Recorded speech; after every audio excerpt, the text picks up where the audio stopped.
আমার প্রিয় বাঙালি দেশবাসী, কানাডার এই বরফাবৃষ্টিত মরুভূমিতে আপনাদের স্বাগত। আমি রিসেন্টলি একটা জিনিস নিয়ে খুবই রিসার্চ করছিলাম, তো সেটা খুবই গুরুত্বপূর্ণ যারা কানাডায় আসতে চলেছেন, যাদের বড় অ্যাম্বিশন আছে তাদের জন্য। সুতরাং আমি ভাবলাম এইটা নিয়ে একটা ভিডিও করে দিই। এবং তারই সঙ্গে রিসেন্টলি আমি একটা জায়গায় আইস ফিশিংয়ে গিয়েছিলাম, সো সেইখানকারও কিছু গ্রাউন্ড এক্সপিরিয়েন্স আপনাদের সামনে তুলে ধরার চেষ্টা করব। আমার ভিডিওতে আমি সবসময় চেষ্টা করি আমার নিজের মুখটা না দেখিয়ে কানাডার পরিবেশ দেখাতে, যাতে আপনাদের একটু স্বাদ বদল হয়।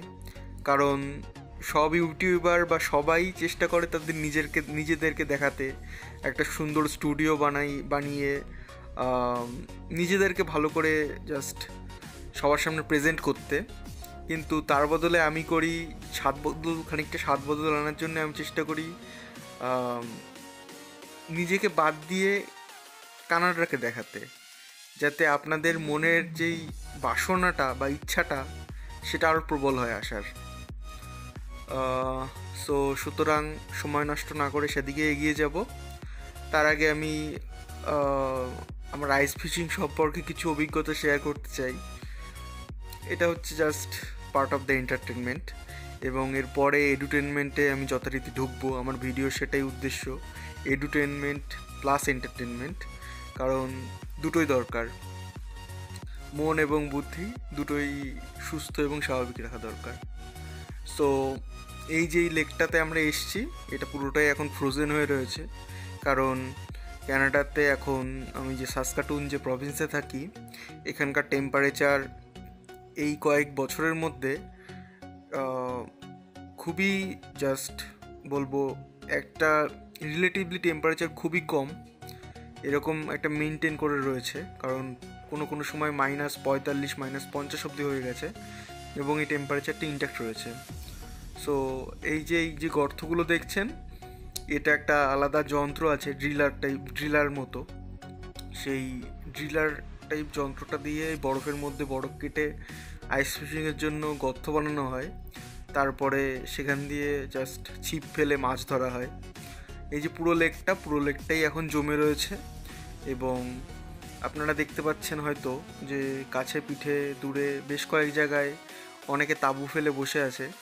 এই ক্যানাডিয়ানদের জন্য এই আইস ফিশিংটা একটা অন্যতম এদের একটা অ্যামিউজমেন্ট। কারণ হচ্ছে এরা তো টুকটাক ফিশিং করে, এবং আমাদের মতো এরা মাছ ওই সব ছাড়িয়ে তারপরে আঁশ ছাড়িয়ে ওরকম করে খায় না। এরা মাছের ম্যাক্সিমামটাই ফেলে দেয়, একটা মাছের 50% এরা ফেলে দেয়, বাকি যেইটুকুনি শ্বাস সেইটুকুনি জাস্ট ফিলে করে খায়। এদের মাছ ধরার সিস্টেমটা হচ্ছে এই। আর এখানে এরা সেই জন্যেই এদের মাছও প্রচুর লাগে, সেই জন্য এরা মোটামুটি যারা মাছ ধরতে ভালোবাসে, যাদের শখ হান্টিং বা ফিশিং, তারা এই শীতকালটাও বাদ দেয় না। আর যেহেতু এরা ক্যানাডিয়ান, এরা বেশিরভাগই এখানেই জন্ম এবং এই কালচারেই এদের বড় হয়েছে, সুতরাং এদের ঠান্ডাটাও তুলনামূলক আমাদের চেয়ে কম লাগে। এই জন্যে দেখা যেতে পারে এখানে বাকি যারা সবাই আছে, সবাই হচ্ছে এখানকার যারা মাছ ধরতে আসে, বিশেষ করে উইন্টার ফিশিংয়ে, সবাই এখানকার স্থানীয় বাসিন্দা, এবং সেই জন্যে এদের অত মাছ ধরার ক্ষেত্রে অত ঠান্ডা লাগে না, এই এত -45 এই টেম্পারেচারেও। যাই হোক, আমরা এই লেকটাতে এসেছি। এই লেকটার নাম হচ্ছে ব্ল্যাক স্ট্র্যাপ লেক। আর এই লেকটা এমনি খুবই সুন্দর। এই লেকের পাশে একটা কমিউনিটিও আছে, ব্ল্যাক স্ট্র্যাপ কমিউনিটি বলে। এটা সাসকাটুয়ান মেন শহর থেকে 45 কিলোমিটার দূরে, ড্রাইভ করে আসলে 50 কিলোমিটার মতো দূর হয় ওই। আর এই লেকের পাশে একটা কমিউনিটি আছে, এবং এইখানে বিভিন্ন বাড়ি আছে, যে বাড়িগুলোর দাম প্রায় আপনার 1 মিলিয়ন 2 মিলিয়নের কাছে। এগুলোকে অ্যাক্রিজ হোম বলে। আর এই যে দেখতে পাচ্ছেন লেকের উপর দিয়ে টায়ারের দাগ, এগুলো হচ্ছে বিভিন্ন ট্রাকের টায়ারের দাগ। ওইরা যেই দূরে দূরে দেখতে পাচ্ছেন যে ছোটো ছোটো তাঁবুগুলো, ওরা ওরকম তাঁবু খাটিয়ে ট্রাক নিয়ে একদম ফুল সেট আপ করে চলে আসে।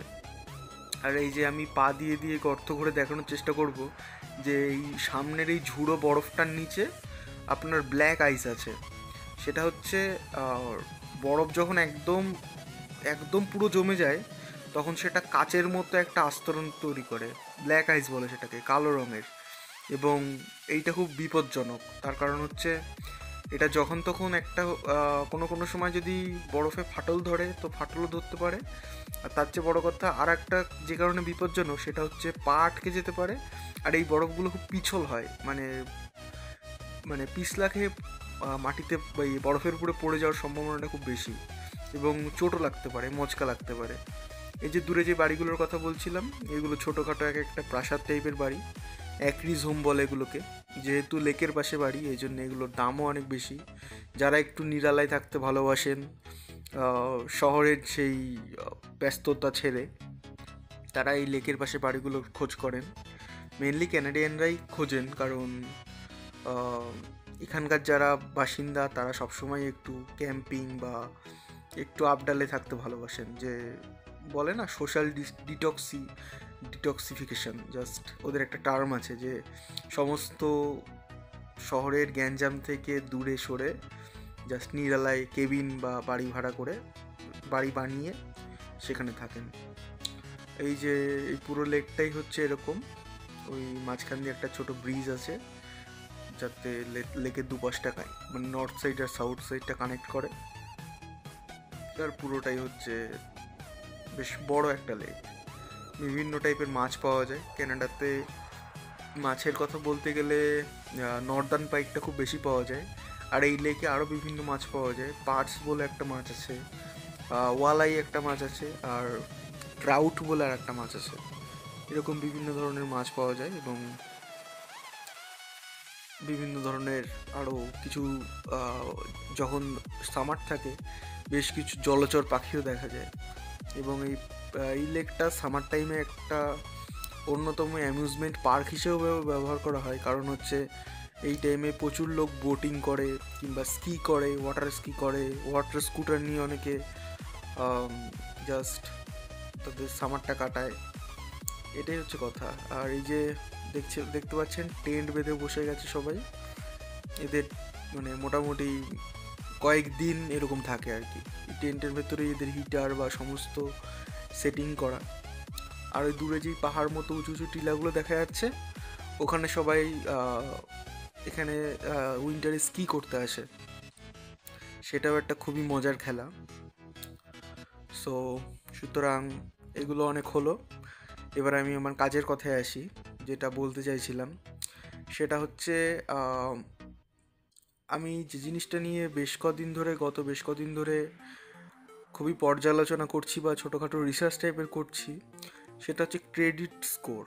এবং আপনারা যারা কানাডায় আসতে চলেছেন তাদের জন্য এটা জানা খুবই গুরুত্বপূর্ণ। কারণ হচ্ছে এখানে ক্রেডিট স্কোরটা অনেক কাজে লাগে।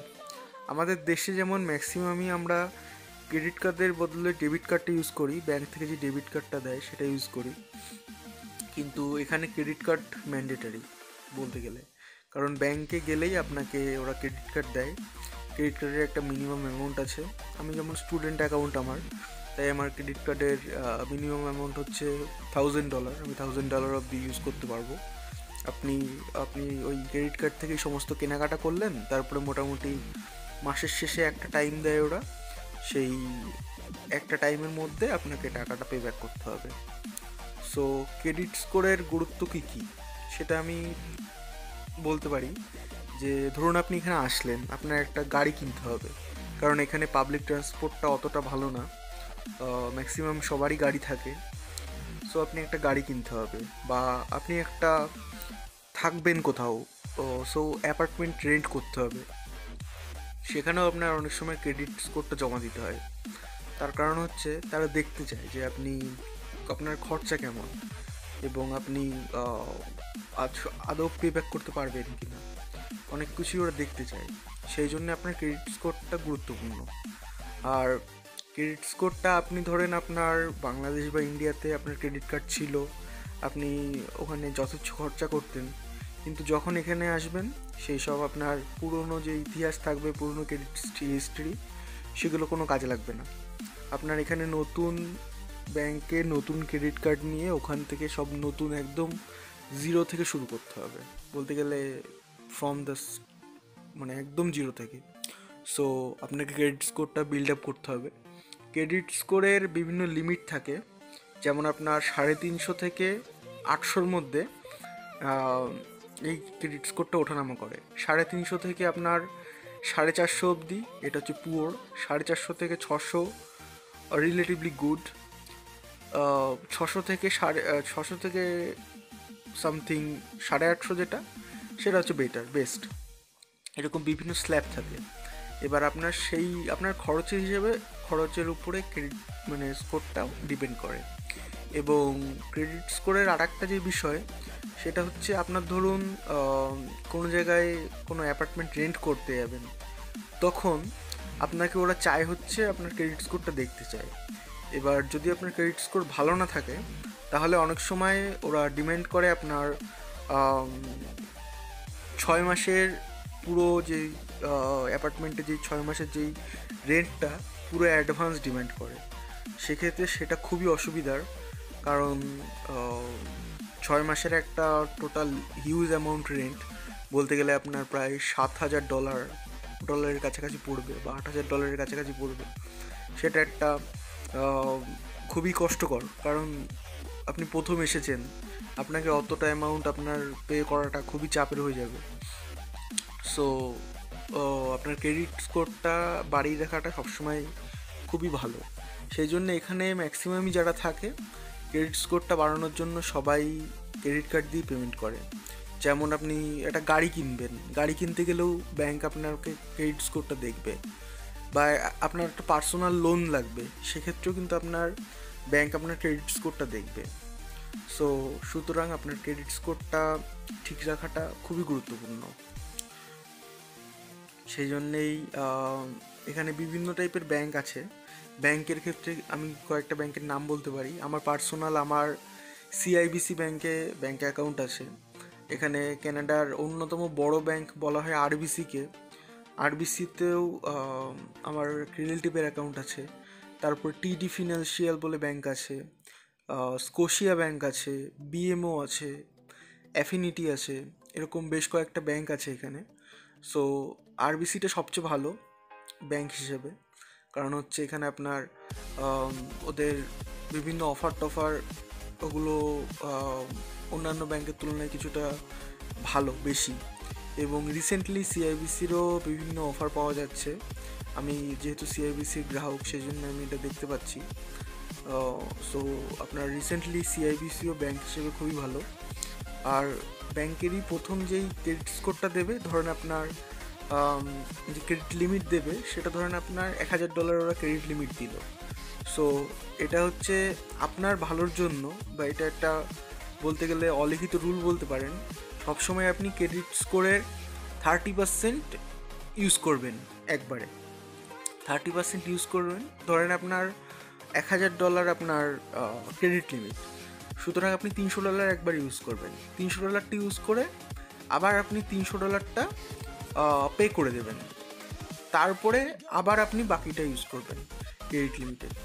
এটা হচ্ছে স্ট্যান্ডার্ড। আর এরকম করে করে বিভিন্ন ট্রিক্স আছে, এরকম করে করে আপনার ক্রেডিট স্কোরটা বাড়াতে হয়। সো আপনার ক্রেডিট স্কোরটা বাড়ানো এখানে থাকতে গেলে অন্যতম গুরুত্বপূর্ণ, কারণ এরপরে আপনার এখানে একটা নতুন গাড়ি কিনতে হলে বা একটা নতুন বাড়ি কিনতে হলে সব জায়গাতেই আপনার ব্যাংক ক্রেডিট স্কোরটা আগে দেখে।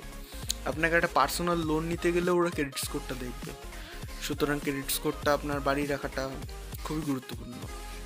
এরকম বিভিন্ন আমি প্রথমে এই অবস্থায় যখন স্টুডেন্ট হিসেবে আসলাম, এই জিনিসগুলো এতটা ভালো বুঝতাম না, কিন্তু লং রানের জন্য রিসেন্টলি আমি নিজেই বিভিন্ন জায়গার থেকে ঘাটা শুরু করলাম, অনেক বুঝে শুনে। তারপর আমি এটা বুঝতে পেরেছি যে কেন এটা গুরুত্বপূর্ণ বা কেন এই জিনিসটা কীভাবে করতে হয়।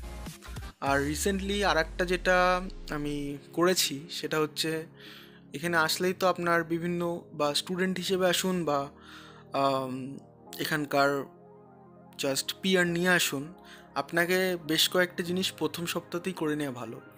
একটা হচ্ছে, এটা আপনি হয়তো অনেক জায়গার থেকে জেনেছেন, যে আপনাকে প্রথমে এসেই সিন কার্ড বলে কানাডার, সোশ্যাল ইন্স্যুরেন্স নাম্বার, সিন কার্ডের জন্য অ্যাপ্লাই করতে হয়। তারপরে আপনাকে প্রথমে এসেই আর একটা যেটা করতে হবে, যেহেতু জানেন কানাডায় হচ্ছে universal health care, Bangladesh, India বা অন্তত আমেরিকাতেও আপনার হেলথ কেয়ার হচ্ছে প্রাইভেট মেনলি। আমেরিকাতেও সরকারি হেলথ কেয়ার আছে, কিন্তু ওটা অতটা ভালো না, সেই জন্য প্রাইভেটাইজেশনের উপরেই মানুষ বেশি গুরুত্ব দেয়। আপনার ইউনাইটেড কিংডম বা ওই জাতীয় কান্ট্রিগুলোতে যেমন আপনার হেলথ কেয়ার হচ্ছে সরকারি, সেই কানাডাতেও হেলথ কেয়ার হচ্ছে ইউনিভার্সাল। সেটা একটা অন্যতম রিলিফ। একটা টাইম ছিল যখন কানাডাতে ইউনিভার্সাল হেলথ কেয়ার ছিল না, কিন্তু তারপরে আস্তে আস্তে ইউনিভার্সাল হেলথ কেয়ার এখানে শুরু করে কানাডা গভর্নমেন্ট। তখন এখানকার ডাক্তার যারা আসে তারা অনেকে বেগে বসেন, যে তাদের যেহেতু ইনকামটা, তারা ভয় করেছিলেন ইনকামটা কমে যাবে, সেই জন্য প্রথমে বেঁকে বসেছিলেন। কিন্তু তারপরে কানাডা, আফ্রিকা বা অন্যান্য দেশ থেকে প্রচুর ইমিগ্রেন্ট ডাক্তার এনে এখানের তাদের ঘাটতি জাস্ট মেটানো শুরু করে আস্তে আস্তে। তারপরে ডাক্তাররাও আস্তে আস্তে ইউনিভার্সাল হেলথ কেয়ারে যোগদান দেন। সো এখানে প্রত্যেক যারা নাগরিক, প্রত্যেকের নিজস্ব একটা হেলথ কার্ড লাগে। সেই জন্য প্রথম সপ্তাহতে এসে আপনার হেলথ কার্ডের জন্য আপনাকে আবেদন করতে হবে, আপনাকে সোশ্যাল ইন্স্যুরেন্স নাম্বার বা সিন কার্ডের জন্য আবেদন করতে হবে। তারপর আর একটা জিনিস যেটা আছে, সেটা হচ্ছে আপনাকে এসেই একটা সিম কার্ড নিতে হবে। সিম কার্ডের ক্ষেত্রে বলতে পারি আমি, আপনার বিভিন্ন এখানে গ্যাস স্টেশন আছে, যেমন এটা হচ্ছে যেমন 7-11, শেল বা এসো, এরকম বিভিন্ন গ্যাস স্টেশন আছে। ওখানে গেলেই আপনি সিম কার্ড কিনতে পারবেন। এরকম বেশ কিছু, আপনার ড্রাইভিং লাইসেন্সের জন্য আবেদন করতে হবে।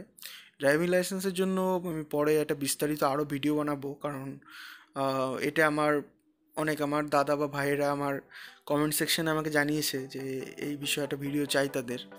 কারণ হচ্ছে ড্রাইভিং লাইসেন্সটা এখানে অন্যতম গুরুত্বপূর্ণ, এবং আপনার যতই ইন্ডিয়া বা বাংলাদেশের লাইসেন্স থাক, আপনার এখানে লাইসেন্স করাটা একটু বেশি চাপের। যদি লাইসেন্স থাকে আপনার ইন্টারন্যাশনাল ড্রাইভিং লাইসেন্স আনতে পারেন, তো সেক্ষেত্রে সুবিধা হয়। নইলে একটু অনেকটা টাইম লেগে যায়, কারণ আপনাকে প্রথমে এখানে এদের একটা এক্সাম দিতে হয়, লার্নারটা একটু কঠিনই হয় প্রথম অবস্থাতে পাস করা। তারপরে আপনাকে যদি আপনার লাইসেন্স না থাকে, তাহলে আপনাকে প্রায় 9 মাস অপেক্ষা করতে হয় রোড টেস্ট দেওয়ার জন্য। আমি অলরেডি গত বছর কানাডাতে এসেও লার্নার নেওয়ার পরেও এখনও আমার জাস্ট লার্নার ড্রাইভিং লাইসেন্সই আছে। আমি এখনও ড্রাইভিং লাইসেন্স পাইনি, আমার যেই এখানকার লেভেল 5G ড্রাইভিং লাইসেন্স থাকলে এখানে অনেক সুবিধা আছে। যেমন প্রথম অবস্থাতেই অনেকেই ড্রাইভিং লাইসেন্স থাকলে স্কিপ দ্য ডিশ বা বিভিন্ন টাইপের জব করতে পারে। সো পরের ভিডিওতে আরও বিস্তারিত। Thank you. Please like and subscribe and follow me on Instagram.